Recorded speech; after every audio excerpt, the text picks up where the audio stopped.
thought that was a very unique pick. What's going on, everybody? It's the Picks Podcast. It's Kyle and Matt. Plus one. We've got a special guest this week. I'd like to introduce everybody to Mr. Andrew Gombis at Bets and Picks MMA on X/Twitter. Gombis, welcome to the show. Thank you guys for having me. I'm happy to be here. I'm a big fan of the hoodie you're wearing, by the way. Love to see that. Showing up strong for that. Very comfortable. See, guys? Hey, we got more merch. We got more merch coming on the way, hopefully in the future. I know that we've discussed hats before. We could do some more apparel if you guys are interested in. But I mean, it was an interesting week in week 16. We got a lot to get to. We've got an epic finish on Thursday night. We've got a new number one seed in the NFC. Congratulations to the Seattle Seahawks. We've got the Lions and Steelers having just a crazy finish. They got punched twice, essentially. And we've got a lot more to get to. So let's not delay any longer. Let's get into it. We'll start with this week in football.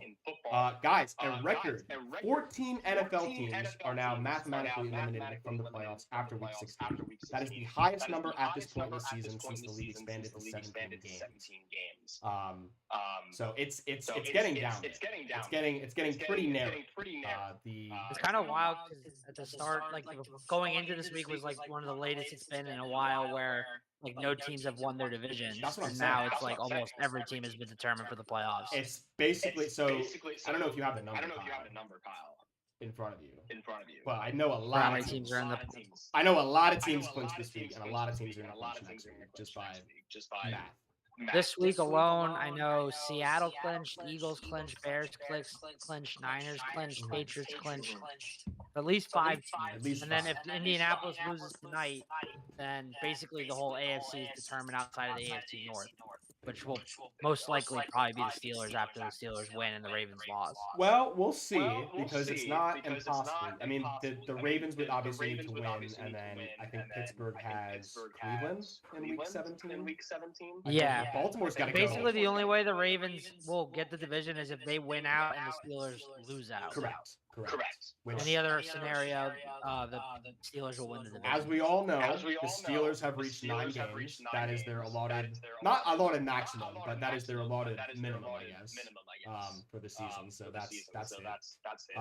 I know our good buddy Kyle got this. What do you say? 17 straight seasons, 19 straight seasons for Tomlin, something like that. It's a lot. The winning record does not have losing seasons. No, they do not. I'll tell you, he's never had a losing season. No, they haven't. I guess we can stay on topic here with the Steelers. Announced today, wide receiver DK Metcalf was suspended 2 games, physically assaulted a fan in the stands in Sunday's in Detroit. Now, there's a lot of buzz going on around this guy. This guy's name is Ryan, the fan. His name is Ryan Kennedy. And DK is claiming he called his mother the C word. He was called the N-word as well. And apparently, which is great, apparently he's been to like multiple stadiums where DK's been playing. And he's like yelled at the guy before, and he's like, you know, he's notified Seattle security. I saw that part. He generational hate game. Yeah. Well, so Mr. Kennedy here denied these allegations. He said these allegations are completely false. He said that all he did was call DK Metcalf by his full government name, and that elicited the reaction of Metcalf walking over there and grabbing him and punching him. He did not get thrown out at the time, which is kind of baffling if you ask me.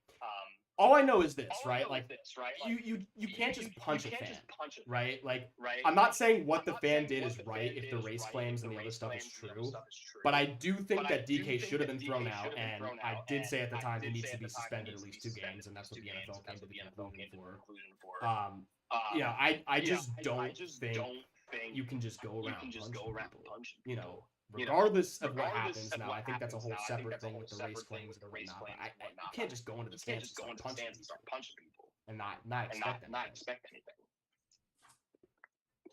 Yeah, the classic saying, "Sticks and stones may break my bones, but words should never hurt me." I think DK needs to take a lesson from that I think so. and not punch random people. I Lamar think- did punch a fan, and he got away with it though. Yeah, so Typical quarterback favoritism by the NFL. NFL protecting the just- quarterbacks. Of Yeah, course. protecting the quarterbacks, even though Lamar is debatably a running back, as some people say. But that's a debate. That's neither here nor there. That wasn't the only suspension that happened today, though. We had Chargers linebacker Denzel Perryman suspended for 2 games for a hit that he put on Cowboys wide receiver Ryan Flournoy in yesterday's game. This was a late hit, helmet to helmet. Absolutely warranted. I believe it was flagged at the time as well. Yes, it was immediately flagged at the time. Because it was just blatantly obvious. Is it usually 2 games for hits like that? I feel like I've only Earlier in the season, I think you know what it is. There you go. That makes sense. Penalties Right. or suspensions. Checks out. Can't be doing that to people. Wide receiver Jacoby Myers for the Jaguars. He was extended after his impressive start with the team. 3 years, $60 million, $40 million guaranteed. He was set to become a free agent at the end of this season. He has 50 plus yards in 5 out of 6 games with Jacksonville and 3 total touchdowns, not including Sunday's game. I don't know if he got over 50, but he might. I think he did. Well, I know Parker Washington. The Jags played great in that game. Yes, Parker they did. Washington, Parker Washington was the MVP. Brian Thomas, Kyle, just continues to disappoint me every single week. I strongly dislike him as a player on my fantasy team. Not as a person. I'm sure he's a fine person, but still, just an absolutely abysmal pick for me. I took him. I took him in the neighborhood league with Kyle, but I also took him in our league. In the second round, I think, second or third round. It's just not good. Yeah, I mean, he was also my offensive of the year pick. So tough. It was a bold prediction, but we didn't get it. Kyle, I don't know what happened. We lost your webcam. No, it shows I have the webcam still. Oh, now it says it doesn't. What happened? All right. We'll hold for Kyle. I'll continue on here, though. The Cowboys have placed quarterback DeRon Bland on IR as he deals with a foot injury. His season will be over. Marcus Mariota is week to week with a hand injury. He exited early. We had Josh Johnson come in place of him. Jordan Love left in the second quarter of Saturday's game in Chicago with a concussion. He remains in concussion protocol. Malik Willis took over. We had Josh Sweat left the game early in the first quarter with an ankle injury. Gardner Minshew, this one hurts. A week after Patrick Mahomes tore his ACL, Gardner Minshew is now out for the season with a torn ACL. Chris, so fast. I'm gonna try and get your. Hold on, Kyle. We gotta get your. I can hear you, but they can't. I'm gonna try and get you. 1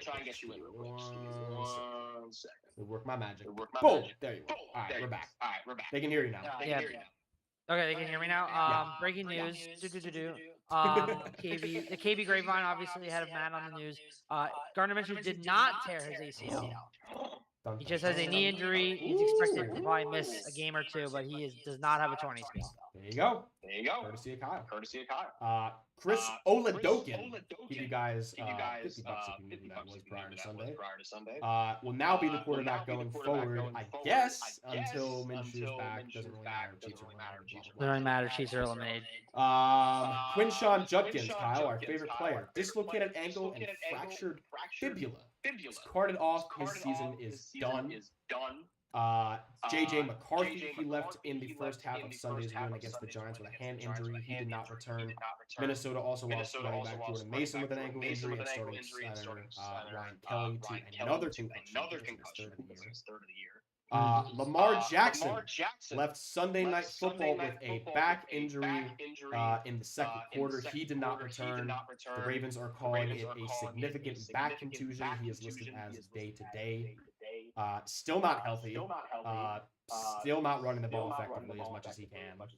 I think that was pretty evident just by watching him play these last 5 or 6 weeks, as we alluded to, Kyle. And they're definitely He's definitely been playing banged up. Like they probably are going to shut. I would shut him down. I mean, granted, they do have a small chance to make the playoffs, but it's very small. So we'll see what happens. I mean, they have a tough game coming up against the Packers this week. Correct. And finally, running back Travion Henderson did not return after exiting with a head injury in the first quarter. Thank you, DK, for refunding my part, or I guess cashing me with the odds. Or whatever. They did the math on it. So. Thank you, DK. All right, let's get into some football games. We'll start on Thursday night football. The Rams and Game Seahawks. of the year. Potential. I mean, I think so. Goddess, you caught this one, right? Tell me you caught this one. Oh yeah. So 38-37 was the final score in overtime. Seattle takes the win. They move into first place in the NFC West, and just as importantly, the number one overall seed in the NFC. I'm just gonna say this right off the bat. I really feel like the Seahawks were fortunate in this game. They had am I crazy here? Like they had a lot going their way, right? No, I agree, but I think like that whole a lot wasn't going their way at the same time too. Sam Darnold had 2 atrocious interceptions, and then all of a sudden with like the punt return by Rashid Shaheed that gets a touchdown, then a quick 3 and out, then they score and they get the weird 2-point conversion call where Charbonnet just kind of picks up the ball, and then all of a sudden that game they scored like 60 points in like seemed like 4 minutes real time. Yeah. Like obviously I had a long day. I was like half asleep watching at that point thinking it was a blowout. And then all of a sudden I look up and it's a tie game and I'm like, oh my gosh, I was just about to turn this off. Yeah.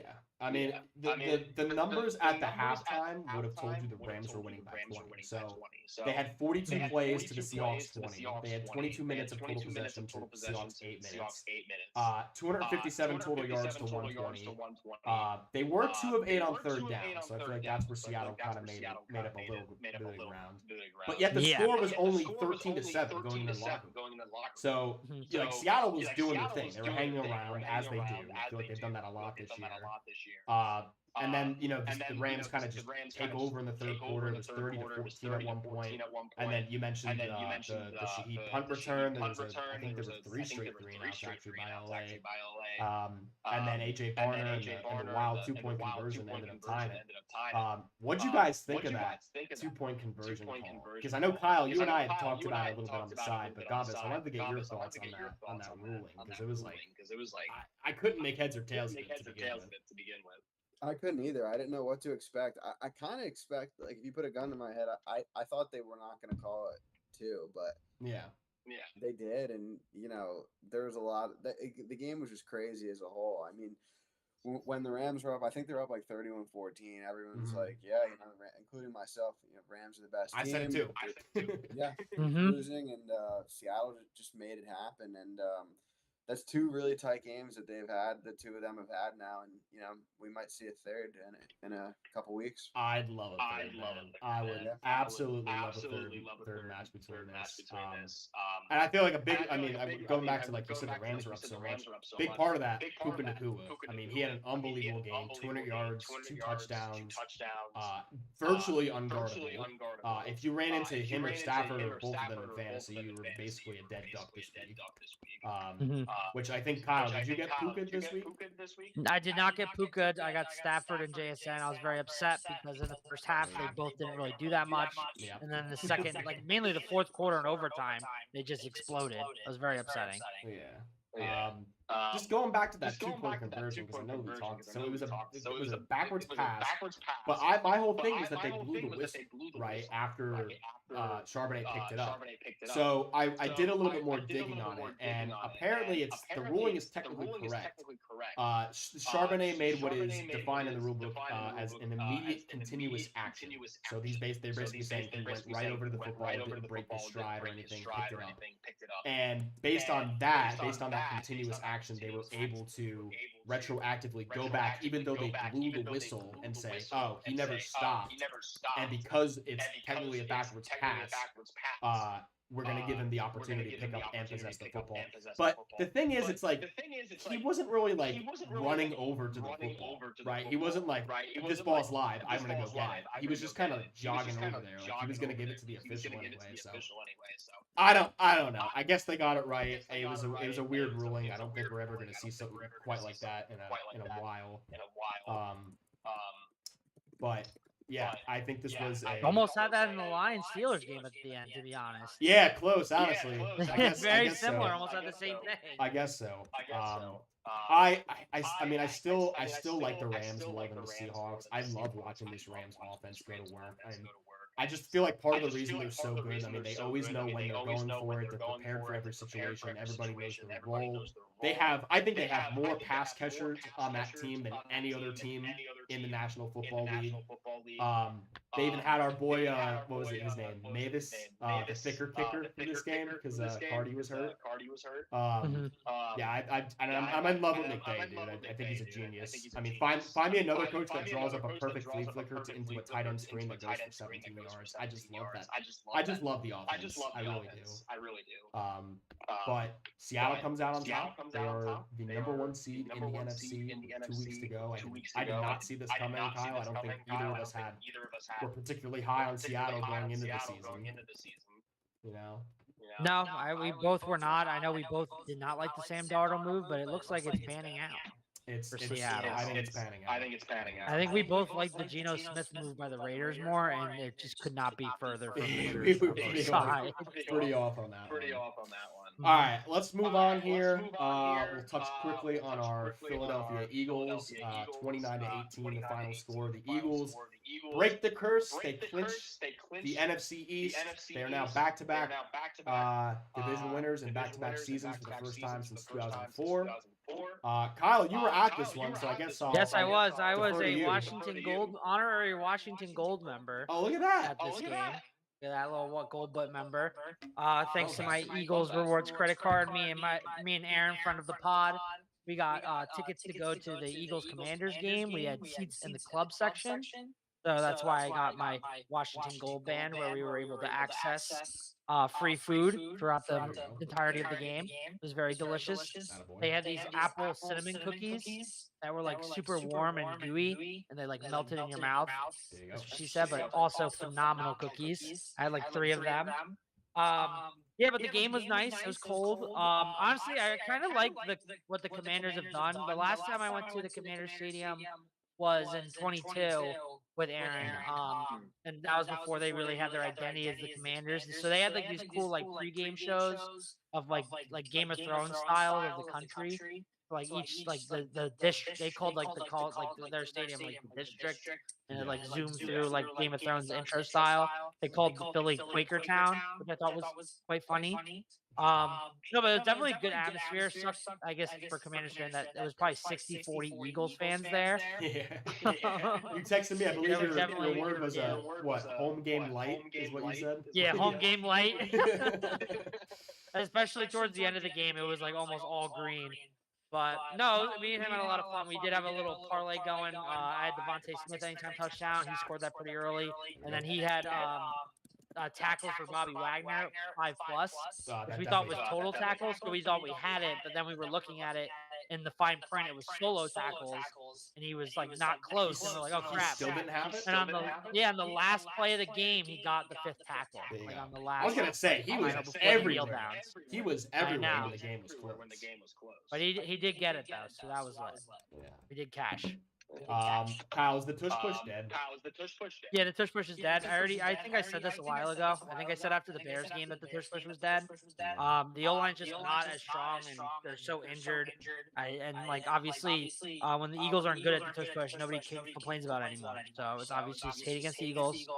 And also there was the big fight in this game when they went for 2. That was exciting. Oh yeah, the unnecessary 2-point conversion by Nick Sirianni, because of course he would attempt that when they're up. Well, he wanted to get to 19 points because then it would be two touchdowns and 2 points and a field goal. There was like genius math playing. That was like not enough. I could do quick math. There was just not enough time for that to happen.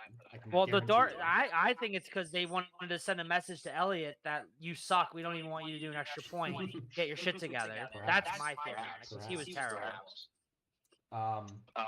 Gambus, as a tush push supporter yourself, I know you've been very active in the tush push support department. What is your takeaway? Like, why is it not working for Philly? Because I'm kind of confused myself. I know there's a number of factors, but wanted to get your take on that. Yeah, I don't know if it's something on their end, or if the league's kind of just figuring it out a little bit. Because this is probably like the third year now. No, like fifth maybe. Since I think it's like Sirianni. It doesn't seem likely that they've figured it out. I think it's got to be just the line not being as the Eagles' offensive line over the last few years has been pretty widely regarded as one of the best lines in the league, and now I think that they're struggling a little bit. Obviously the whole point of the play is to get a yard, right? And so when you're scraping for a yard and you lose 5% of your edge, that can make all the difference between getting a first down or not. When you're just trying to push the defensive lineman back just enough to move that forward. But I still think it's a really hard play to stop, and it'll be big for them. I mean, they're not in a position where they could get a bye in the first round anymore, right? I don't think still mathematically possibly. It's not gonna still happen. mathematically possible. Probably not going to happen. Yeah, I think it requires the Bears losing out. Niners. They need a lot. I don't know. They need a lot of stuff. It's not happening. That's what I think if the Niners win tonight, then they're mathematically eliminated from the 1 seed. I was gonna say a team like that, I feel like could really use that extra week off, but it doesn't look like it's gonna happen. Yeah. Well, theoretically, right now, basically the Eagles they won the division. If they win one more game, or they might be locked in. If they win if they get one more game, or Carolina loses a game, then they're locked into at least the 3 seed. Right now, there's a chance for the 2 seed, but again, that's kind of slim. I think it requires Bears to lose 2 of their next, and then the Eagles most likely to win out. So we'll see what happens, but right now there's a good chance that they might be able to rest their guys in week 18. Yeah, I mean Carolina plays Seattle this week, so that's a tough game for them. So if Carolina loses that game, then it's a game that doesn't even matter for Carolina. And because Carolina is because it doesn't matter because they're still going to be for the division on the next week, right? Yeah, it doesn't matter. They have to win. They have to win that game against the Bucs to win the division. The Seattle game doesn't matter. It only would matter if the Bucs lose to the Dolphins, which I don't think is going to happen. Yeah. One more thing on this Eagles game, Kyle. I know that you said Mariota got hurt. You made me aware of that.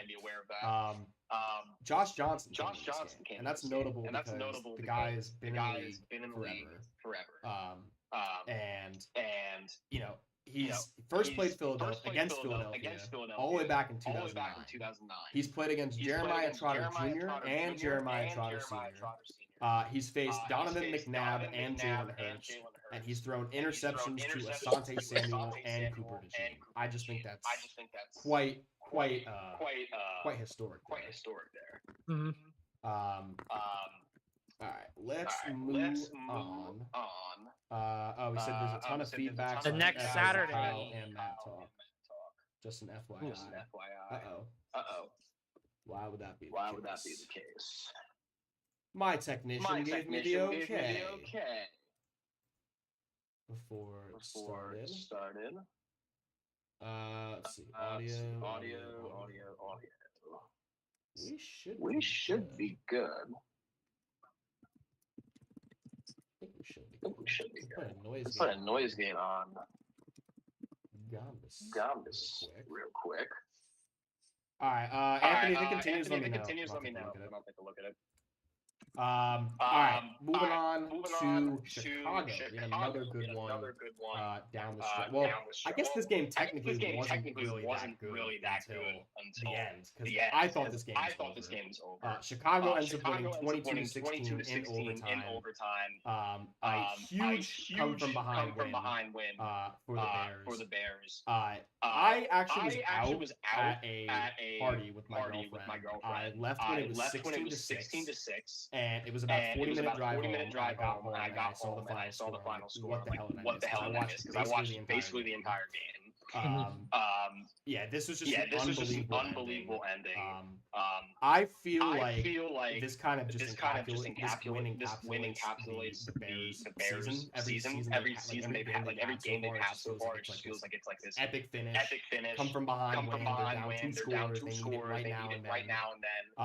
But I gotta tell you, I feel like Ben Johnson has completely unlocked Caleb Williams as a quarterback. I think it's the perfect coach-quarterback combo. He knows his strengths, he knows his limitations, and I think most importantly, he knows that the offense does not revolve around Caleb Williams. It revolves around the run. And I think all those factors kind of played into the Bears winning this football game. Mm-hmm. No, I mean the Bears are, in my opinion, basically the Commanders of last year. So they're just like winning all these close games. I don't know if it'll be sustainable in the playoffs, but you can't deny that they're winning right now. Yeah. I caught the end of this game. I was kind of the opposite of you. I missed the first part of this game driving back from the Commanders Stadium. So I got to catch the end of it. There was a big play when we were watching it. That face mask when it was 3rd and 20 with about 3 minutes and 15 seconds left. And as soon as that happened, Aaron's brother was like, "I watched Chicago win this game now because of that."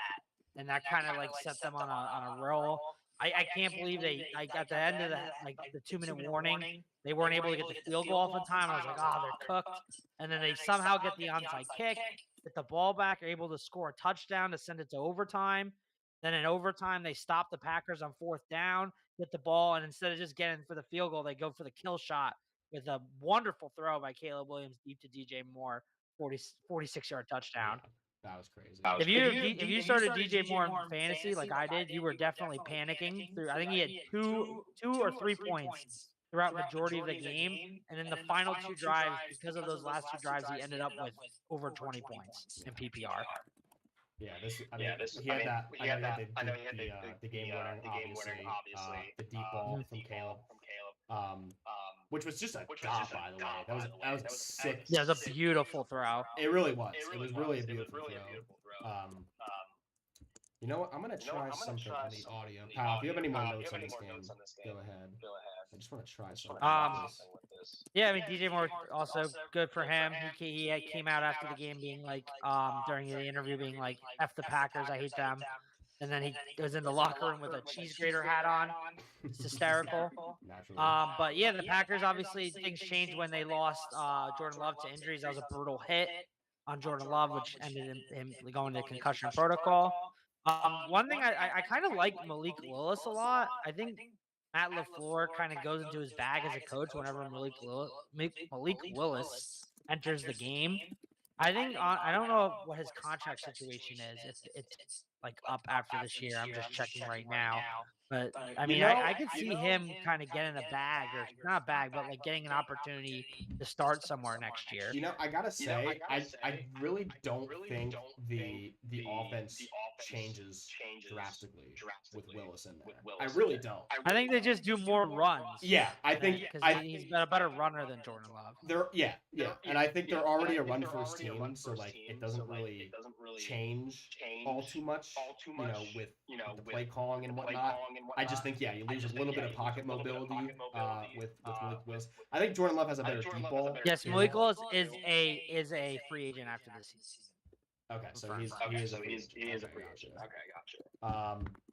Yeah, I mean, I don't really think the offense changes. I think it'd be worth it to keep him around at least, right? He knows. It seems like he's known the offense, and I feel like in this year and in years past, right, he's kind of just like he's kind of just done his own thing, and he's been in control, right? Like there's not a lot of hiccups between when Willis is in versus when Love is in, other than maybe some of the deep stuff, Mm-hmm. Cuba said that the echo is really bad. I'm trying to think of something we could do. Maybe. Do you have like AirPods? Or like headphones? Because if it's coming through, Like if you can hear us through your, I might be picking up like latency from your stream, like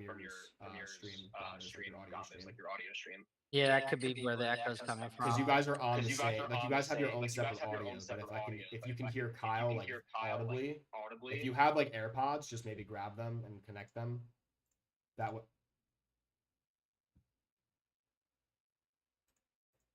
No.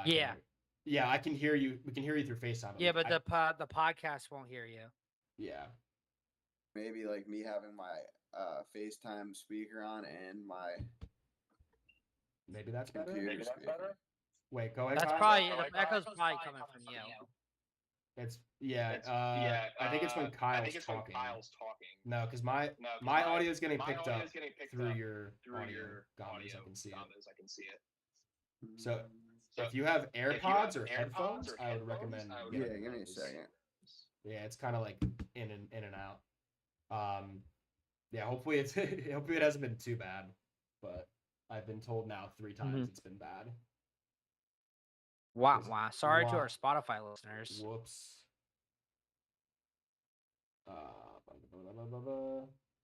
right, let's see if Gomez can get his headphones figured out. Also, screw the Packers for being like Jordan Love, he's gonna play, and then he doesn't really do anything. Yeah. So what was the whole deal? I saw Emmanuel Wilson Jordan Love's been dealing with a pretty bad knee injury, but then they're like, "Oh, he's gonna play," and then like he barely played, and like after he fumbled, they like took him out of the game. That's crazy. Horrible for fantasy. I don't know how you do that to a guy like Josh Jacobs. It's terrible. How do you do that to? Well, apparently I've heard through KB Grapevine, like the doctors were like trying to so that he wouldn't play. Yeah. Like the doctors didn't want him to play, but he was like, "I got that dog in me," but not too much of a dog. Yeah. To help me win my fantasy matchup. Correct. All right, Gomez, you want to did you get your headphones? All right, go ahead and unmute yourself in the thing. Okay. All right. My audio is not coming through your audio anymore.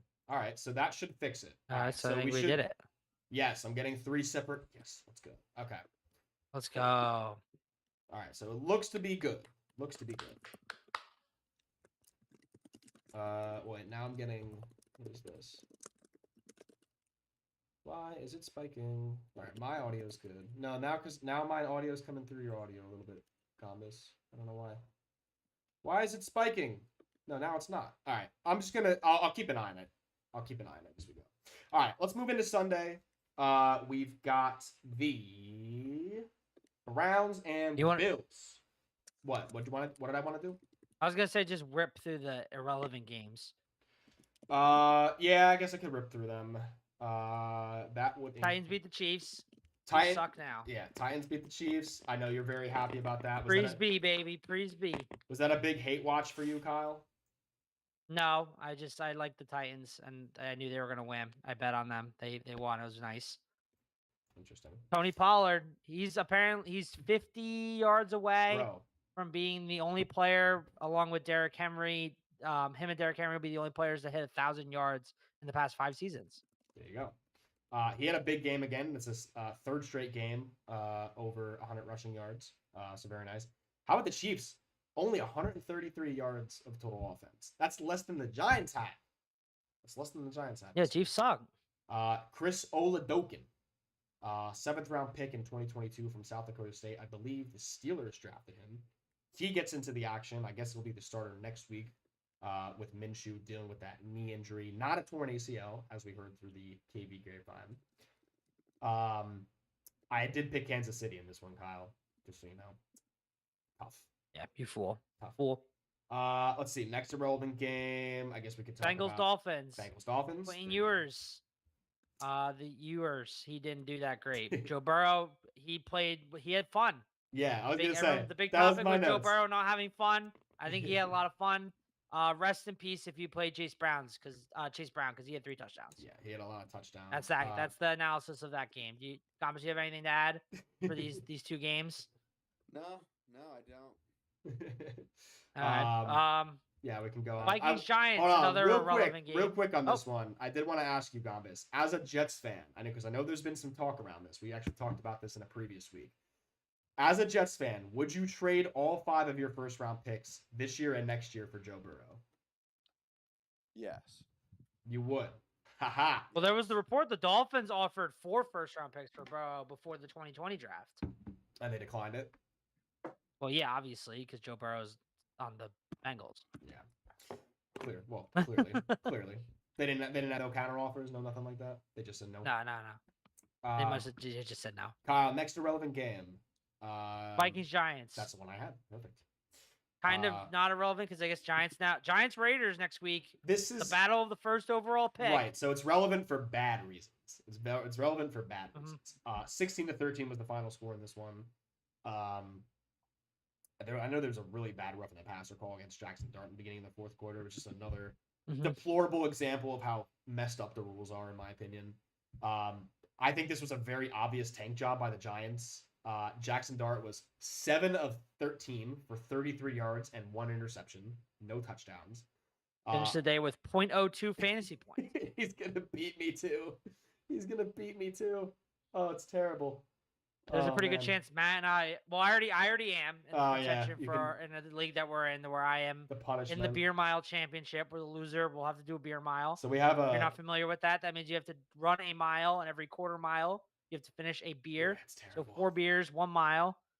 I've seen people do it live. It's not very pleasant. I do not want to do this, but there is a good chance it will probably be Matt and I in the beer mile championship. It's terrible, Gambus. I don't want to do it. It's unnecessary. I can do it, but it's unnecessary. John said he loves the Cracker Barrel shirt, Gambus. Yeah, I'm in Florida, so it was a little hot for the sweatshirt. Yeah, I had to at least let it make an appearance.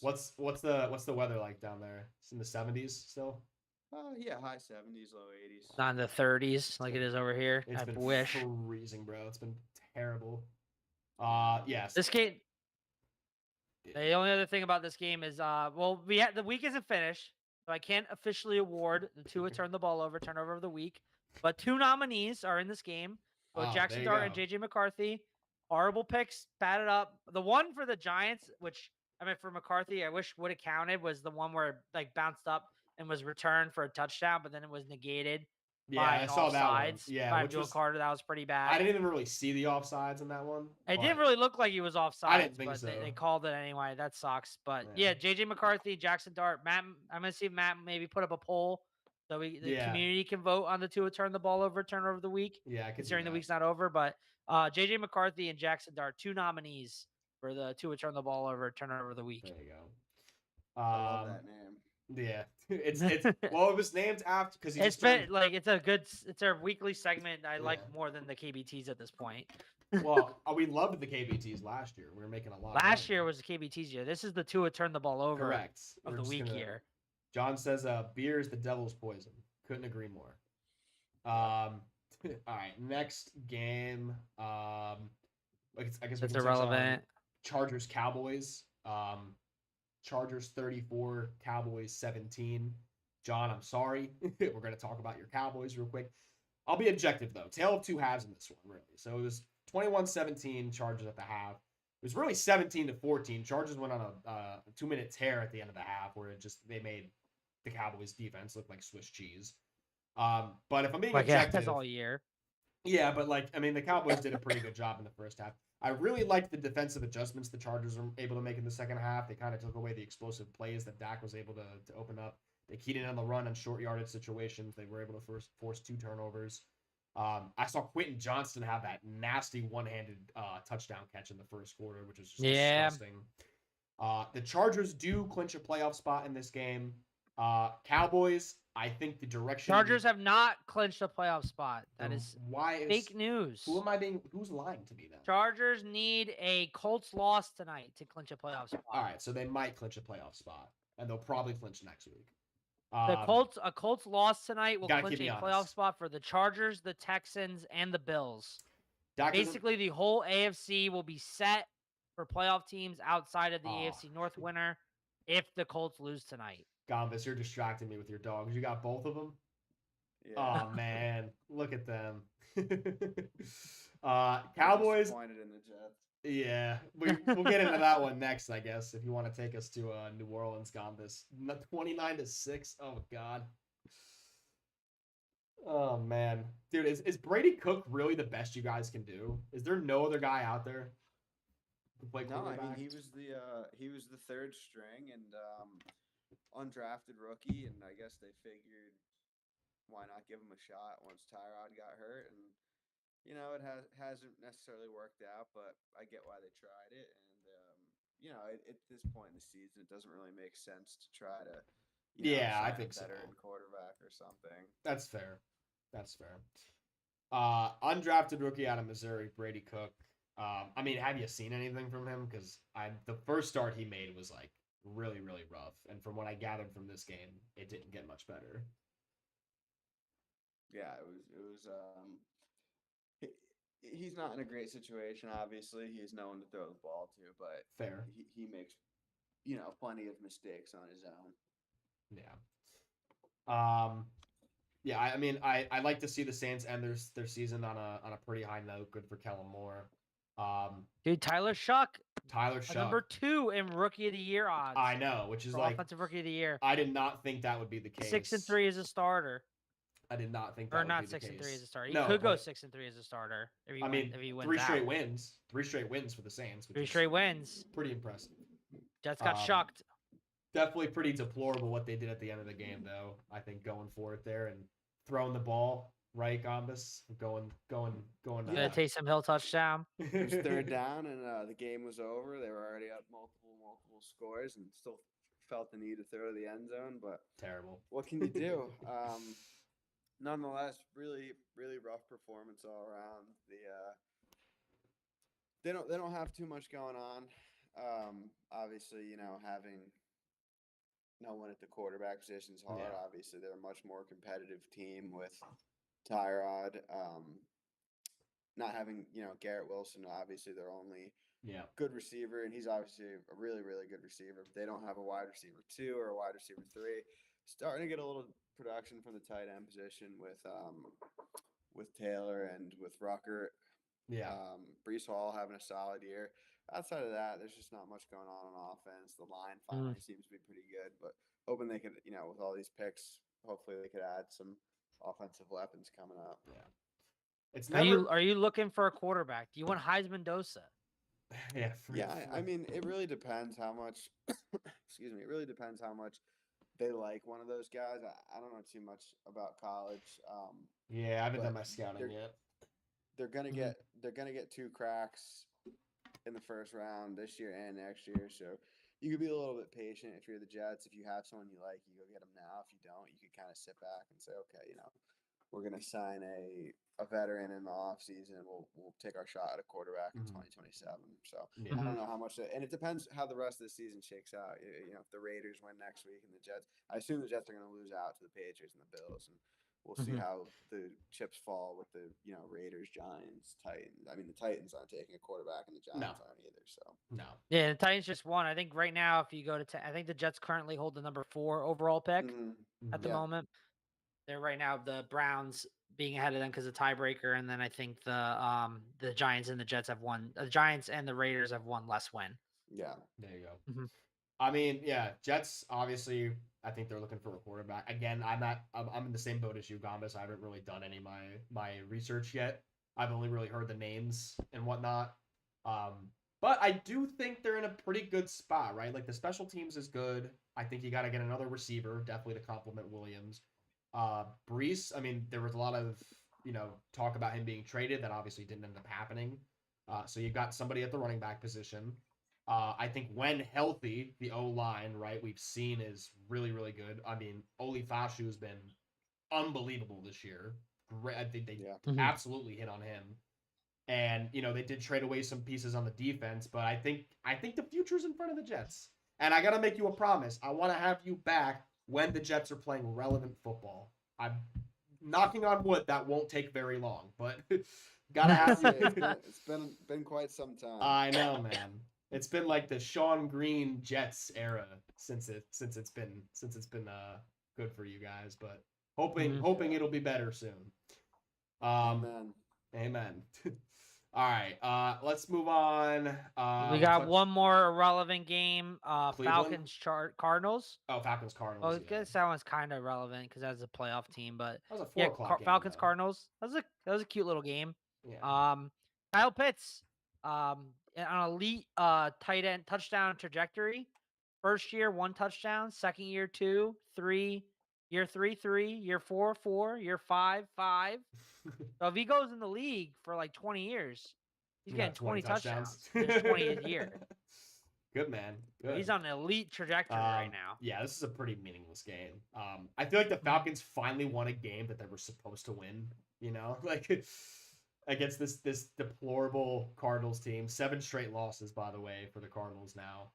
I guess I heard a rumor that Jonathan Gannon's not getting fired. I don't know how you don't fire Jonathan Gannon. That is pretty far fetched, if you ask me. I don't think so. I know that we've talked about this before. Like, this is not a time for Gannon to be sticking around. I guess the only other notable thing was Bijan broke 2,000 scrimmage yards in this game, so that was pretty. Yes, he did. Pretty notable. You went out of order though. You had a 4 o'clock game. Now you got me all messed up. Yeah, no, but I went for the like all the irrelevant. Let's all the irrelevant games have low key. All right, let's sink our teeth in here. Bills Browns. Bills 23, Browns 20. Pretty ugly win for Buffalo, but Kyle, they did clinch a playoff spot, right? Correct? No, they did not. As I said, it's all up to the Colts. Where the hell am I getting my? I'm not getting through my news through the grapevine. You have to go to the KB grapevine, Matt. Clearly, you have bad sources. I'm getting it from the pumpkin patch. Clearly, you're getting really bad sources. Yeah. I mean, this is a pretty ugly win. Josh Allen didn't play his best game, but he was able to buy a lot of time with his legs, make some plays when needed. I feel he had to leave the game near half. Yeah, with the foot injury. He ended up coming back in the game, but. Not a good look. The defense. Myles Garrett got half a sack. Yes, sir. So we got the he's 1 sack away from breaking the record. I feel like that's kind of how the NFL wants it, right? It wants to be a solo sack, break the record clean, none of this tying, anything like that. So yeah, because the half sack they gave him was questionable. Oh, it wasn't. I thought it was him. Like I thought he got the sack. Well, no, the way the half sack worked, it was like he was like Josh Allen like almost got a safety, he like ran all the way back down to the 1, and then like Myles Garrett like kind of touched him. And I think Mason, who's the rookie they got? Mason Graham. Yeah, he was originally credited for the sack, but then they were like, because Myles Garrett like kind of touched him, they gave him half a sack, which I was like, whatever. He's probably gonna break the record anyway. But yeah, and Shador did stuff. He didn't look too great. I think he had. I think he flashed. He had 2 interceptions. Shador, he's a turn the ball over turnover of the week candidate. Oh yeah. Yeah, he had a bad turnover near the end of the game that ended up being where the Bills got the ball to basically turn over the thing. I think really what it is the only I definitely agree that Shador's got some moxie, he's got some potential. But the thing for me is I think the only because there's been rumors going around they're gonna fire Stefanski and all this stuff, right? I think the really only knock on Stefanski is how did you not let this guy start after the Flacco trade, right? Like obviously Joe is your starter to start the year, like that's fine. How are you telling me that you looked at Dylan Gabriel and Shador Sanders and was like, oh, Dylan Gabriel's my guy. I thought that was pretty preposterous. I mean, I honestly don't think there's that much of a difference in their play style. I think Shador low-key stays in the pocket too long. Well, yeah, and Shador's got the headache. Shador's got the media headache and everything. But I mean, Shador is objectively better. He's objectively better. I don't think he's that better by much to deal with the media headache and everything. I kind of think so. I think it's character issues for Shador is why he fell. Could be. All right. We got a big one at 1 o'clock we didn't talk about yet. The Buccaneers and the Panthers. Bucs take this one 23-20. The Carolina Panthers have officially overtaken the Tampa Bay Buccaneers for sole possession of first place in the NFC South at 8-7. The Bucs themselves, they dropped to, are they 7-8 or 8-7? 7-8. Yeah. So wait, explain to me how Week 17 does not matter. Because if Tampa Bay loses and Carolina wins, don't they clinch? Well, yeah. Well, no, yes, if that happens, but it's probably not. I think the Bucs should beat the Dolphins. It could happen. Bucs, Dolphins, and then Panthers are at Bucs, home Dolphins, against Panthers, Seahawks. Seattle. I mean, Hey, Carolina's home, and we know that yes, while they do win every other game they play, because I think that's literally how they've gone the last 10 games is win Mhm. loss win loss. Um, they are a different team at home. I feel like they're objectively a better football team at home. Mhm. But at any rate, so Bucks are dropping to 7-8. They were 5-1 guys. Bucks were 5-1, and now they've lost 6 out of their last 7 games, 3 straight. I mean, Gambas, what's the buzz around Sarasota and the Tampa area? Like, are people just hanging their heads? Like, we seeing like Bucks merch around or what? Yeah, I think a lot of people were just surprised because it didn't seem like the season was trending that way. You know, in the beginning of the year, it was obvious the Bucks were going to be a good team. They had some guys get injured, and it was like, okay, Baker's our guy. He's a solid quarterback. We've got pieces at wide receiver. We've got running backs. Just an all around solid team. When the O line gets healthier, Yeah, things are going to go really well for us. And it actually went the other way. So I think just a lot of surprise. And I don't know where a lot of the blame's going to go this offseason, but it's going to be interesting to yeah, see where they pivot because I feel like this was a team that was really supposed to win the division. The for Panthers weren't sure. supposed to be any good. The Saints aren't any good. The Falcons aren't any good. So it comes as a surprise for sure. And it's going to be interesting to see who's kind of the scapegoat for that. Yeah, I think it's probably gonna be top Bowls, to be yeah, me honest, too. in my opinion. Me too, and only because like I know like you mentioned like the injuries and stuff like that that absolutely does play into it. But it's a lot of if you watch these games, right? It's a lot of self-inflicted wounds for Tampa. Like they had a bunch of penalties in the second half. They had multiple false starts. I know Luke Godicke had like 3 himself. Um, they just didn't get a lot of pressure on Bryce Young. I feel like and like Todd like ultimately falls back on Todd Bowles. He's a defensive coach, you know. Yeah, like Um, they've done this a lot under the top Bulls era where they like do empty and they like go out all blitz and it yeah. ends up always being a big gain. Mhm. Like there was like big catch by Cooper Cup a couple of years ago, and this near the end of the half there was the big play by Tetmer McMillan Yeah, after there was a big blitz on Bryce Young. yeah. But yeah, Ted McMillan right now currently favorite for Rookie of the Year Tat baby. betting odds. Love him. Love But him. I love him for Bryce Young. also Bryce Young low key's been phenomenal since being benched last year, and we big Bryce Young Yeah. podcast. Yeah. I've been bit. He's cool, man. He's cool at home. What was he? 21 to 32, 119 191 yards, 2 touchdowns. Added 20 more yards on the ground. 0 turnovers again, which was the big thing. I mean, you kind of have to just keep putting him in positions to succeed, right? Because I think the three of us can agree he's not a game changer, but he can make plays if you put him in positions to succeed. I don't think you're necessarily going to be like, he's not like a Josh Allen where you like go out there, make a play, all you. Not really going to be that kind of guy for you, but you got a solid 1. Absolutely, Ted is a 1 at this point, I'd say. And just the defense has been better. The defense is putting the offense in better positions. I love this Panthers team in theory. I can't buy all in on them until they win more than 1 game in a row, right? Like, But the prophecy, Matt, the prophecy. What's the prophecy? Last time the Panthers made it to the Super Bowl, Oh, Ohio that's State won the stupid. championship the year before, And Kylie and Jennifer Lopez and Ben Affleck got a yeah. divorce. Yeah, that's like not even. It's like not It's even. the real. prophecy, Matt. It's gonna happen. It's like It's the not- prophecy. Not even real, dude. That's like fake. That's Oh, I don't know. the internet. Oh, Jim, I don't know, Jim. I don't know, man. Ben Affleck, Jennifer Lopez, I don't buy it. Ohio State. I'll ask you this though: are you guys buying the Jacksonville Jaguars after their 34 to 20 win in Denver? I've already bought enough. I know you Jacksonville bought in, Jaguars. so I I bought guess all this. I'll I ask- bought all the stock. I'll ask Gambas. Kyle, what kind of stock are we buying in the Jacksonville Jaguars? That was a statement game for them to go to Denver, who's 12-2, and making a push for a team that could be a favorite to win the AFC and just absolutely blowing them out of the water. And Jacksonville's they're peaking at the right Say hi to time. everyone.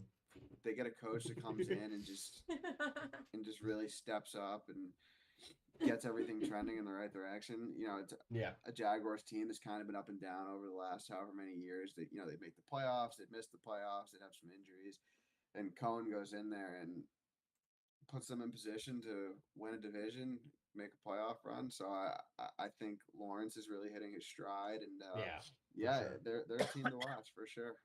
Dude, Trevor Lawrence, holy smokes, the resurgence in like these last 4 weeks. So he had another 4 touchdowns, 279 yards in this game, 10 total touchdowns in the last 2 games.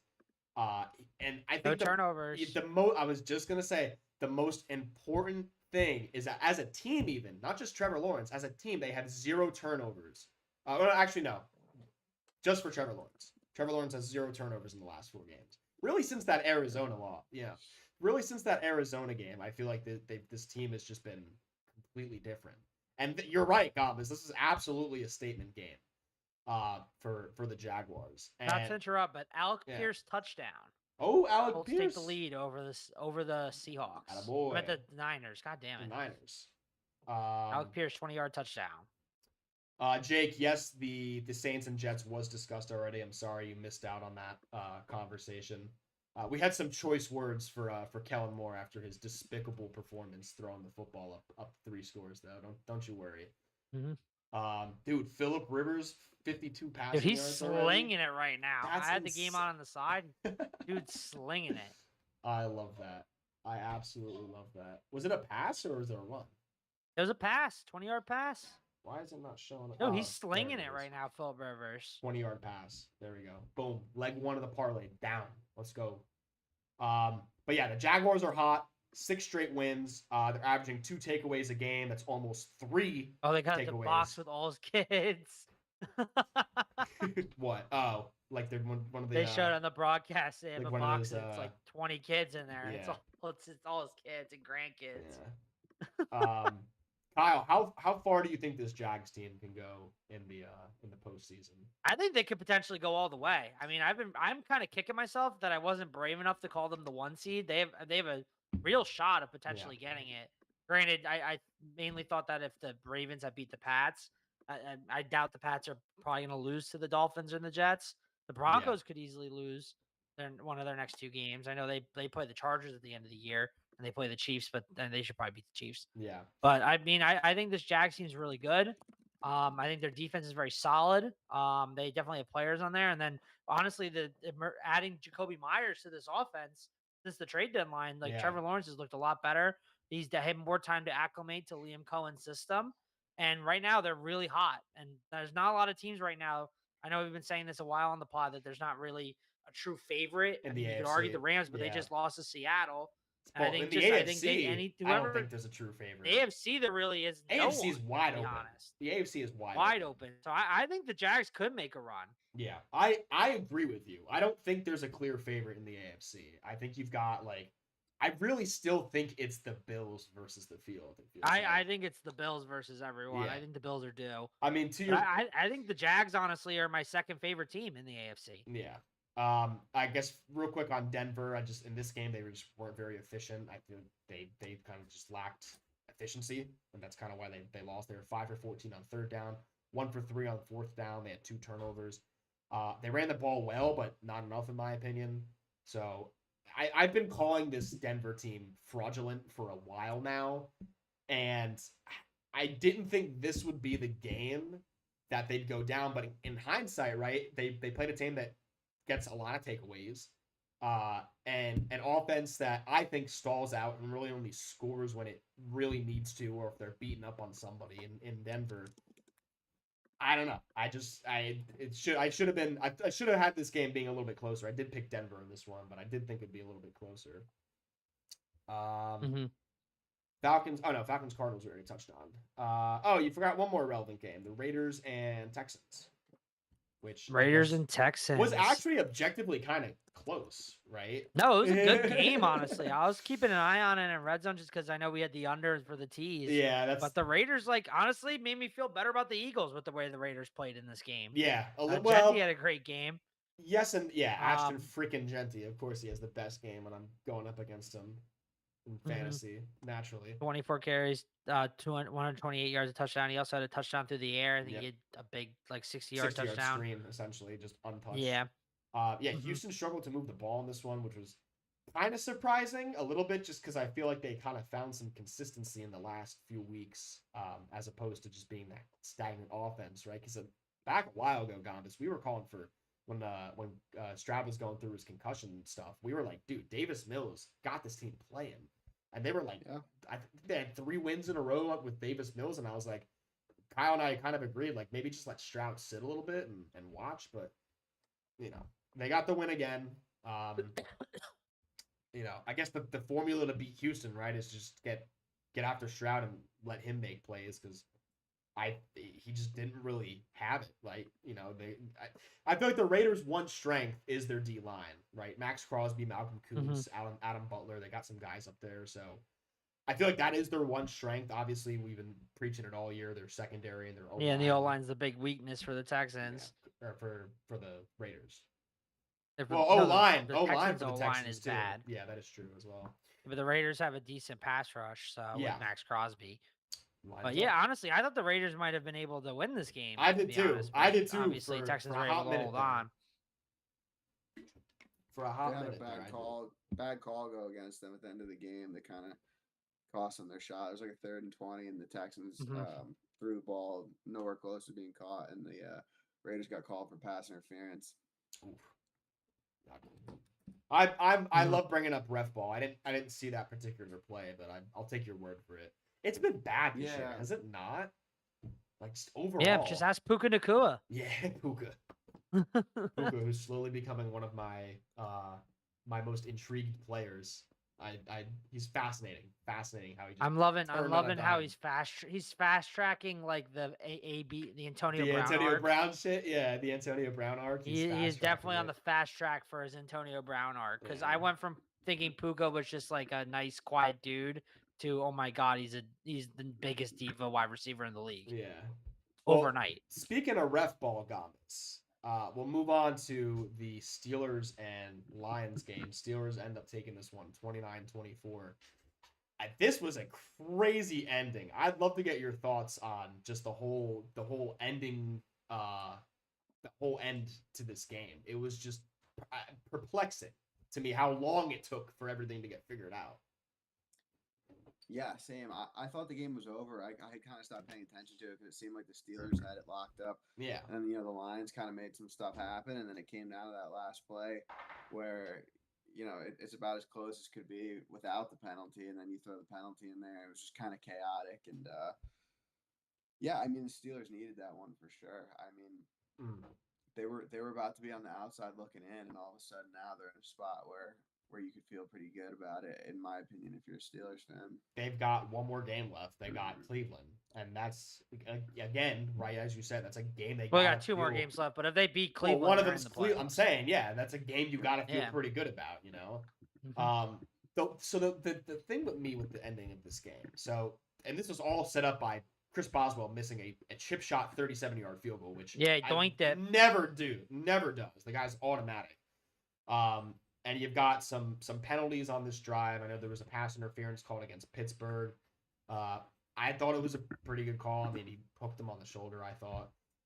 And then they had 1st and goal at the 1, and they get Detroit gets called for offensive pass interference, which was, honestly, I thought that one was even less egregious. I don't want to say the word egregious, but I think that one was even more debatable than the final play of this game, because I thought, like, every time you push off as a receiver and you extend the arm, they're going to call it, which is exactly what Amon-Ra St. Brown did on the final play of this game. He pushed off and created separate, or was it Jameson Williams? It was one of them. No, it was Amon-Ra. It was Amon-Ra? Okay, so I was right. So Amon-Ra, yeah, definitely. I think he pushed off, and they're going to call it. If you don't create that separation using the arm, then it's fine, right? Because you can keep your arm out. But every time you use the arm and you extend fully to create it, they're going to call it. I actually thought the other one that Tesla got called for was kind of iffy, only because Kyle Duggar. The pick play? Yeah, because Kyle Duggar kind of pushed him. Like, you could argue that he didn't really move, and he just kind of, like, ran into him. And the other defender kind of, like, because obviously that play is created to, make space and whatnot. So I just feel like it's... I don't know. But at any rate, I feel like it was just really, really bad that they took so long to figure that out. And then, in addition to this, one more thing on this was the whole rule, right? So It was OPI, but the call on the field was a touchdown. And so somehow they were able to negate the touchdown and end the game simultaneously, which just seems like it shouldn't be a thing, right? Well, Like, that's technically the rule. Is because the touchdown was called with no time left on the clock, and an offensive penalty cannot like bring back clock. There's an offensive penalty at the end of the game. So wait, that's why they didn't do a redo of play. But because they called it a touchdown and the touchdown occurred with no time left on the clock, and an offensive penalty can't like bring back clock like a defensive penalty or like allow a free play because it was the offense, the game ends. that doesn't make any sense. But that's the rule book.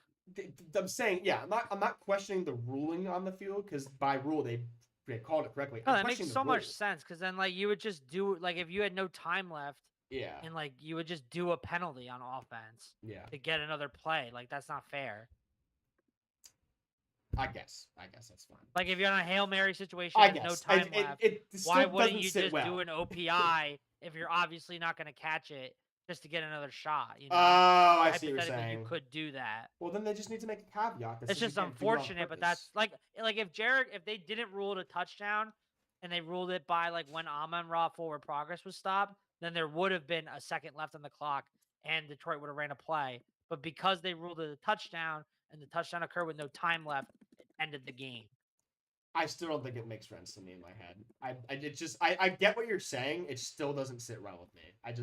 Because Yeah, no, I it also is a don't like how the loophole thing. announcers were like, the ruling is a touchdown, and then they're like, psych, it actually However, doesn't count. yeah, they were like, Go however. Dun, However, dun. it doesn't count. Go home. Bye-bye. Game over. Gamas, I saw your text. For those of you who don't know, Gamas is a father, so he's got responsibilities. You're gonna head out a little early tonight. Yes, I got to run. I really appreciate you guys having me. And I All had right. a great time, and hopefully I can come back soon. Mr. Gamas, thank you so much for joining us tonight. Yeah, I thank you really for do having me, appreciate Alex. it. I promise we will have you on when the Jets are playing relevant football. I want to talk Jets football. I'm all in on the Jets, baby. Jets. Oh.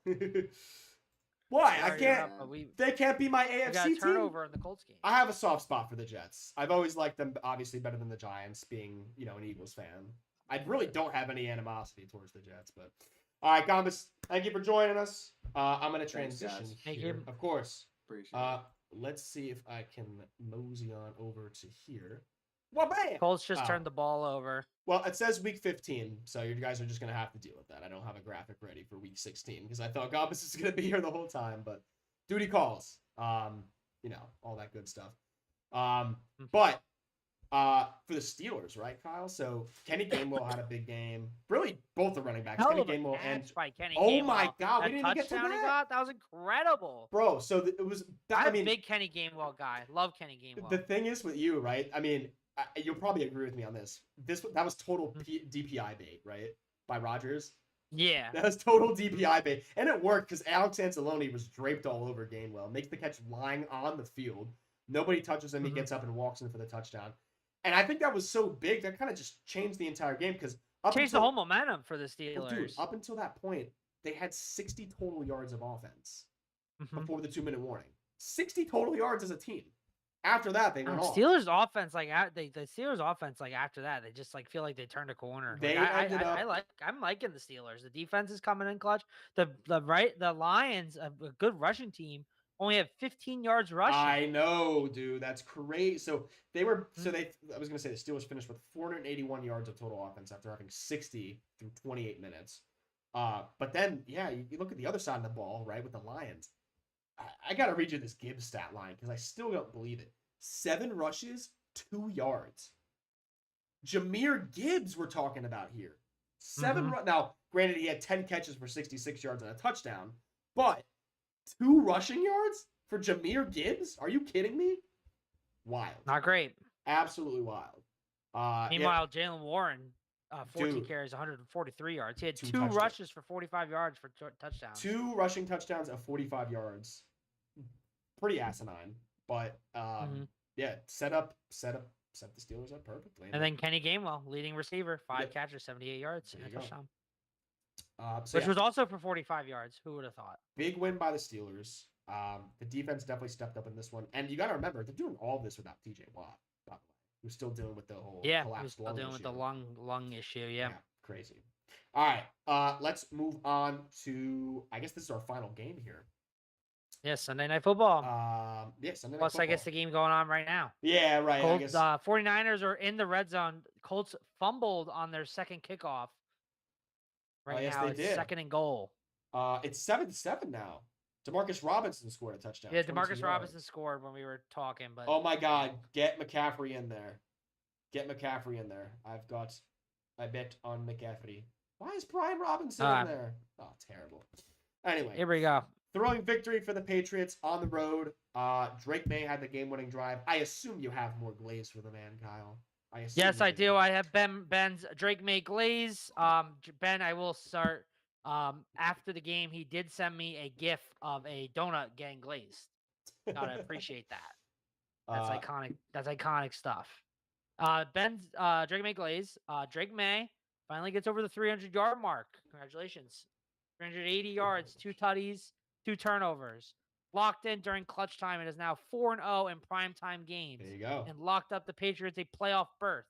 Had to overcome the most egregious missed PI call of the season during the game-winning drive, as well as the absurdly incompetent fake punt call earlier in the half, which just gifted Baltimore points. That was quick shout out to John Harbaugh for benching Derrick Henry for absolutely no reason. Absolutely cooking the Patriots. What the hell? As they say, sometimes the best defense is the opposing coach benching their Hall of Fame running back. So, all right, 2 things.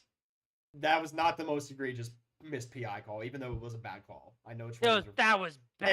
It was bad. It was bad. I've seen worse, but it was bad. Then it was also tripping on the call too. If you watch like the backfield. Oh, really? Kyle Van Noy, when he's trying to get to he sticks his leg out, he trips him. Interesting. What was I gonna say? Yeah, the Baltimore. How do you keep Derrick Henry, who again, Ben said this, was cooking? I think Harbaugh's done. I think he's gone after this year. I think he is. If they don't make the play, if they don't miraculously pull out the playoffs, I think he's gone. I think he's the surprising coach removal of the year. Yeah, for those of you who don't know, yes, McCaffrey scored. For those of you who don't know, McCaffrey scored. No, but for those of you who don't know, what was he? He had 128 rushing yards. He was averaging over 7 yards per carry at this point. And then you just sideline him for the last 2 drives in the most important situation. Mm-hmm. How do you even go about explaining that? I don't understand. Yeah, I mean, their playoff hopes are definitely dwindling. Baltimore, that is. They're now 2 games behind Pittsburgh.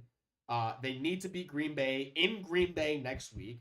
And then they need Cleveland to lose. And they Cleveland to beat Cleveland to beat the Steelers. And then obviously they would have to beat Pittsburgh in week 18. So you need a lot to happen now. It's not set up in your favor at all. I don't know if I agree with you per se. I think it's a discussion though. I think it's definitely a discussion. I think Harbaugh's gone. I think he is. I think it's absolutely a fair. If they don't make the playoffs, I think he's donezo. Yeah. I gotta give Drake May his proverbial glaze, I guess, as well. He's shown so much poise this year. He's shown the ability to run this New England offense with efficiency and maturity, and I know we've said it's very close before the coach of the year. Vrabel is coming to the top of them. He's rising to the top in my eyes. I think it's between. I think it's between him and Ben Johnson. Yes, Ben Johnson. Maybe Liam Cohen if the Jaguars pull out the 1 seed. If the Jags at the 1 seed though, that's an even better. Or Kyle Shanahan if the Niners pull out the 1 seed. It's still too. I don't know. This is the tightest. This is the tightest in a while. Coach of the year race, and honestly that's the tightest award race of all the awards. I do agree with that.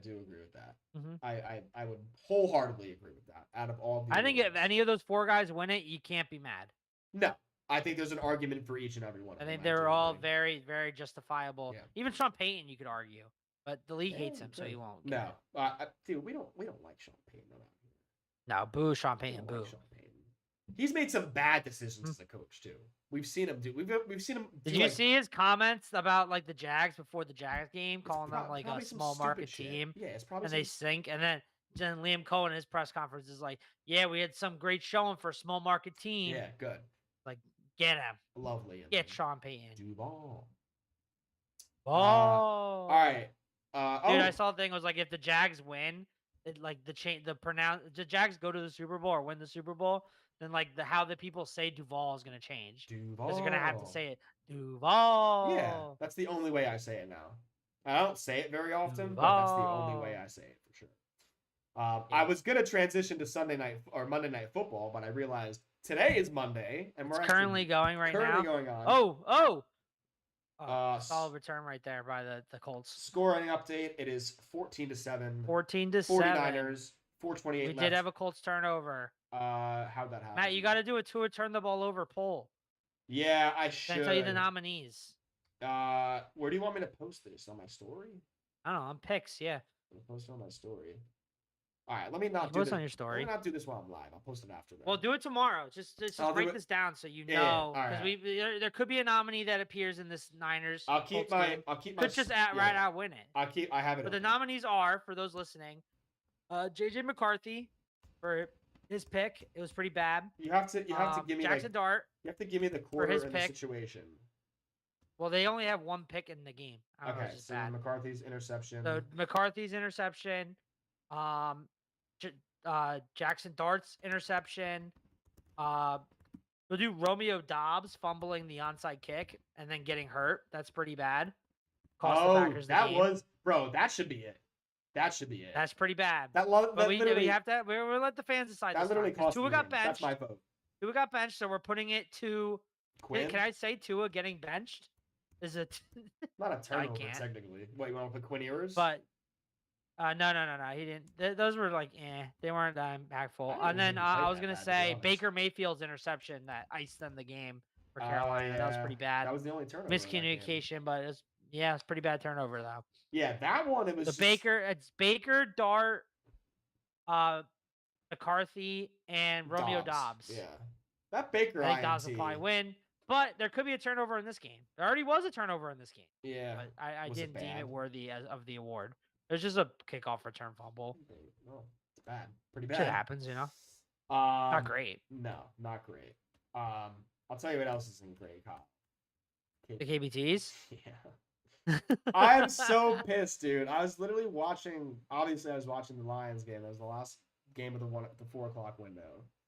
I'm sitting there and I'm marching around and I'm like, oh my God, we're going to win. This is all the best things in the world. And it really wasn't.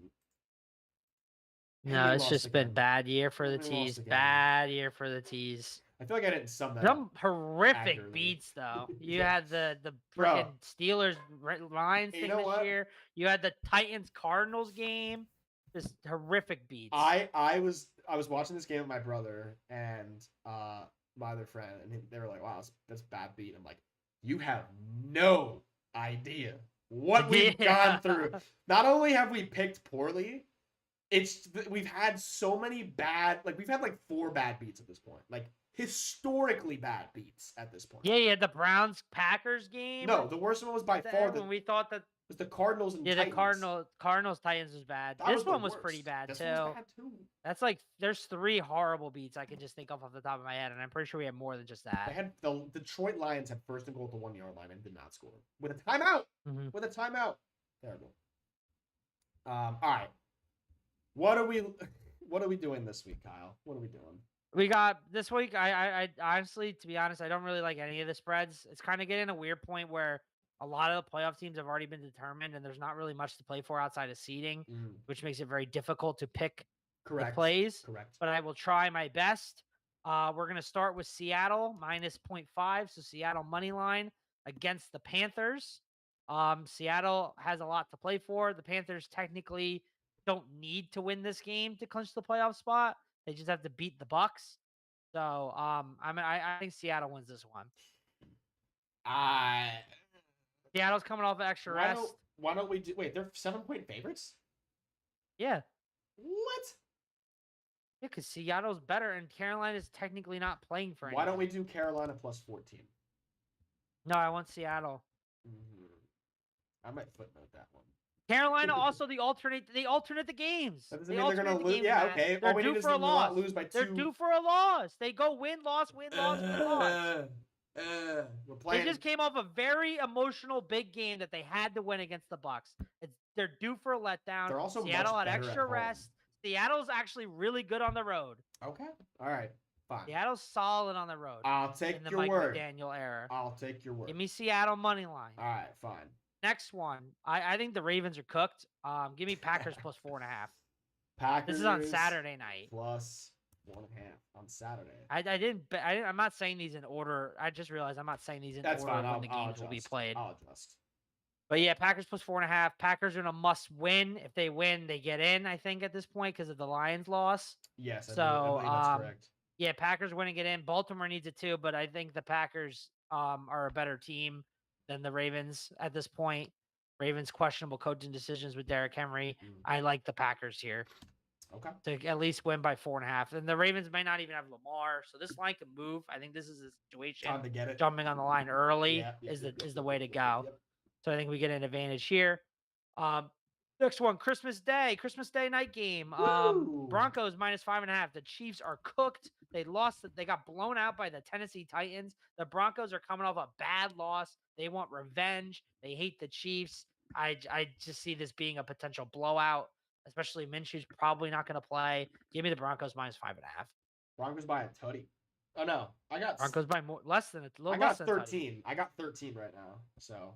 Well, yeah, I got 12.5 because it might be 6. Either way, Broncos by 10. Whatever. Yeah, okay. And then our last game, like I kind of have been alluding to it. I don't see how the Bucks lose this game. It's a must win. Dolphins look pretty bad with Quentin Ewers. Give me the Bucks plus 1.5 against the Dolphins. Yeah, I'm not in love with this one either, but I mean, I don't know. Bucks look who they were hitting their stride, and then they just had a miscommunication at the end that through the interception, which wasn't a great interception. But I think the Dolphins they're cooked. They're not really trying. Tua's out for the year. Tua's been benched. I don't see. It's not like Tampa's traveling like outside of climate. It's in the Florida still. Yeah, that's fair. That's fair. So and it's a must win. Tampa loses, then they're cooked. So. I gotta tell you though. I mean, looking at the rest of this Week 17 slate. No, it's horrible. It's not only bad. I mean, Christmas is ruined. Bro, Christmas the is NFL. terrible. I was just gonna say the NFL is probably punching air right now at this slate. The NFL is very upset about Christmas. 3 games on Christmas. Netflix, Amazon Prime. So get out your laptops. Only one game kind of matters. Set up the streaming services at your grandparents' house. Do what you got to do. 1 o'clock, we've got the Cowboys and Commanders. Yuck. Irrelevant. We've got the Lions and Vikings. I guess this is relevant for the Lions because this is a must-win for the Lions. If the Lions lose, then they're out. Yep. And then you got the Broncos at Chiefs, which is irrelevant because the Broncos are going to win. Probably, if I had to guess.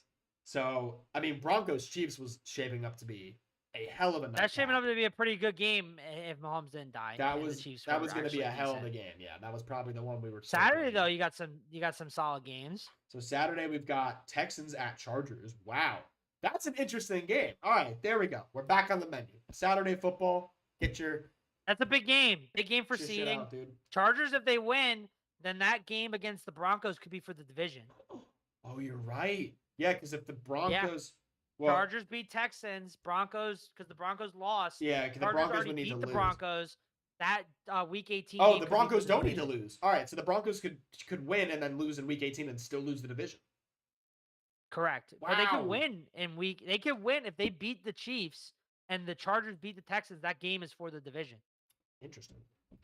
Because the Chargers have the tiebreaker because the Chargers had already beaten the Broncos earlier in the year. That's pretty remarkable. You gotta hope for that because like Week 18 is low key in danger of being irrelevant. Like completely irrelevant, yeah. Completely irrelevant. That's crazy. Except for maybe right now it's pretty much probably just the NFC South. Yeah. And maybe the 1 seeds if we're lucky. Yeah. And that's like what? At most 3 games? 2 games, maybe? Yeah. Like Week 18 is shaping up to be very, very boring. Get your popcorn out this week. Who am I picking this game? Texans at Chargers. Wow. Chargers getting 2.5. That's a great game. Chargers are getting 2.5 at home, so they're basically telling you to pick them. You got Ravens Packers. That's a good game. Ravens Packers is the nightcap for there. their last chance. Packers fighting for a chance to win the division / stay in the playoffs, even though go. basically they just need a win or a Lions loss. Yeah.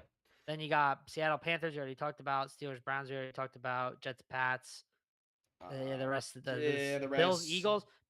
I can't believe Bills, that wasn't an early game. Eagles. That's Bro. low key. It sucks because it low key isn't that important.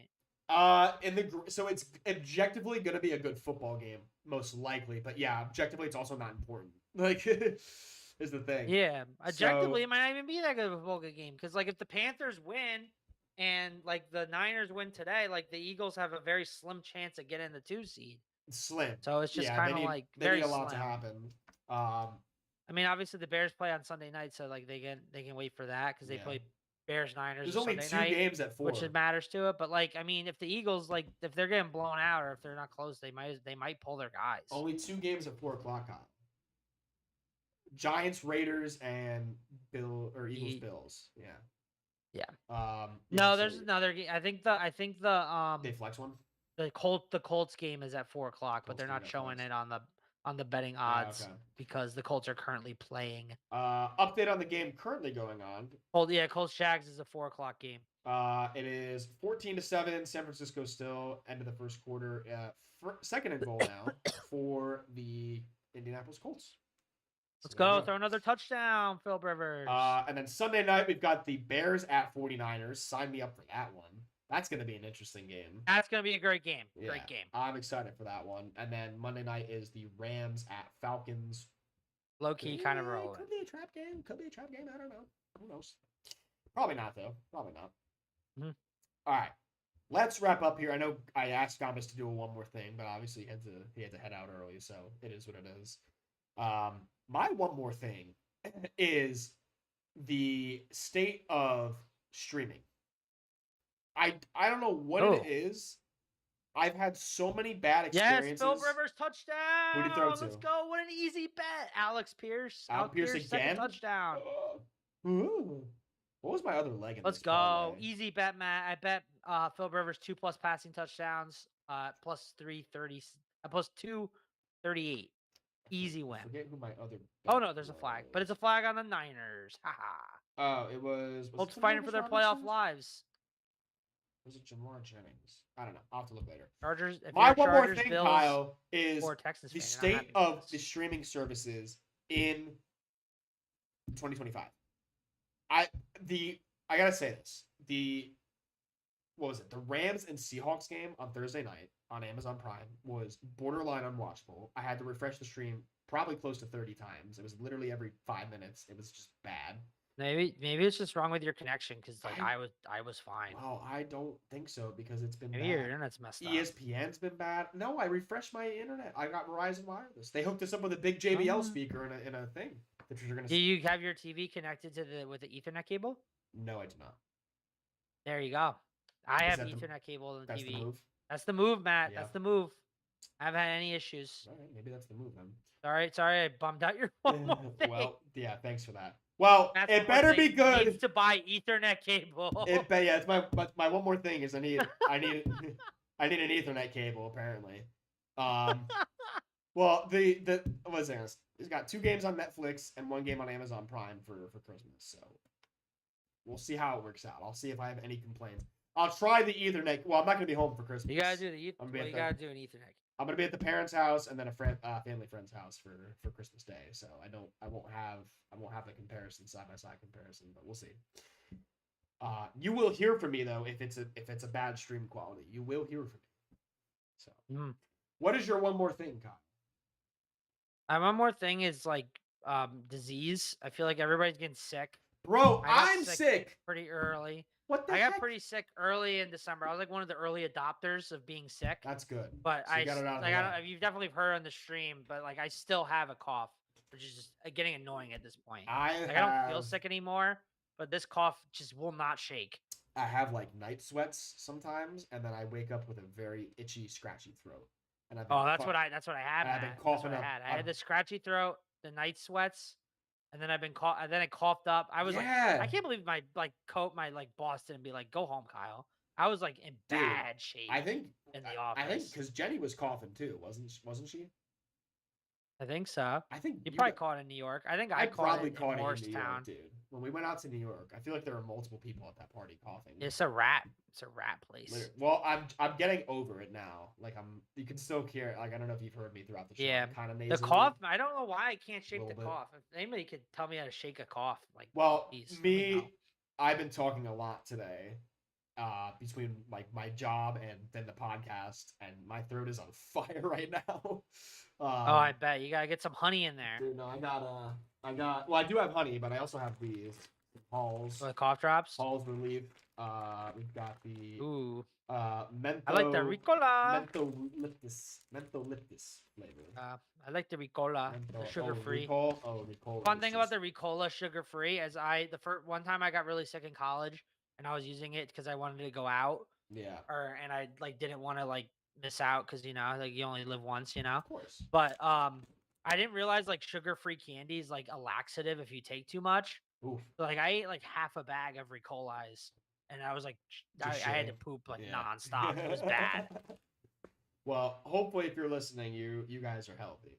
Gotta beat the sickness. Don't keep healthy. Merry Christmas. Of course. Happy New Year. Happy holidays. I mean, we'll see you before the New Year, but Merry Christmas, Happy Holidays. I've got my festive hat on. I never even called that out, but I've had my festive hat on. This has actually been on top of my tree, as our little star, because we don't really have a star. But I made sure to get all the pine needles out and whatnot before I put it on my face. Mm-hmm. By the way, real tree or fake tree?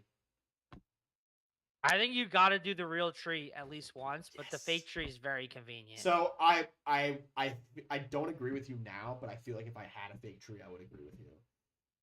Only because, you have a real tree? Yeah, I've had I always get a real tree. Always. You got a real tree for your apartment? Yeah. That's like a fire hazard. Shut your mouth. You gotta water it, man, or else you gotta make sure you water it. Oh, dude, I water it every other day. Gotta water it, but the pine needles get everywhere. No, I have a little space. Does Tilly go crazy for it? Being the real tree? When we water, so we have a towel wrapped around the base so that she can't get into the water, obviously, but she doesn't mess with like the pine needles or anything like that. But when I go to water it, when I take the towel away from the base, then she goes over it and she's like, "What's this? Can I drink from this?" And I'm like, "No, don't drink from that. It's dirty tree water. Like, don't do that." But no, yeah, I like doing the real tree. Like that's what I did growing up. It smells so good. It was cool. It smells so good. It smells great. It's awesome. But then like we went to Florida a lot, like in my like teenage years, and then after that, when we got back, we were like, we're just gonna get a fake tree. It's a lot easier to deal with, but the real tree is always nice. Yeah. I think like you got like if you like when I have kids and stuff, I'll do the real tree for a little bit, and then I'll be like, I'm gonna get a fake one. All right, that'll do it for us in this week 16 podcast. Thank you for everyone for attending. We had a record number of viewers join today, so another big shout out to our guest who had to dip early, Mr. Andrew Gombis. You can follow him at Bets and Picks MMA on X/Twitter. So thank you to him for joining us today. We will be back next week. Regular scheduled program next week, so we'll be back on Tuesday the 30th. Tuesday the 30th for our Week 17 show. We only got a handful of shows left, guys. We're getting down to it. I'm so excited. I cannot wait to watch these playoffs. The end, baby. I can't wait. And you might catch your boys at a particular wild card game. Ooh, I wonder which one. Who knows? I wonder. Turns around and looks at the wall with all the Eagles garbage on it. I wonder which one. Could be the Pats. That's kind of local. Could be. All right, guys. The Steelers. Merry Christmas. Happy holidays. We will see you before the New Year, so not Happy New Year's quite yet, but that's coming soon.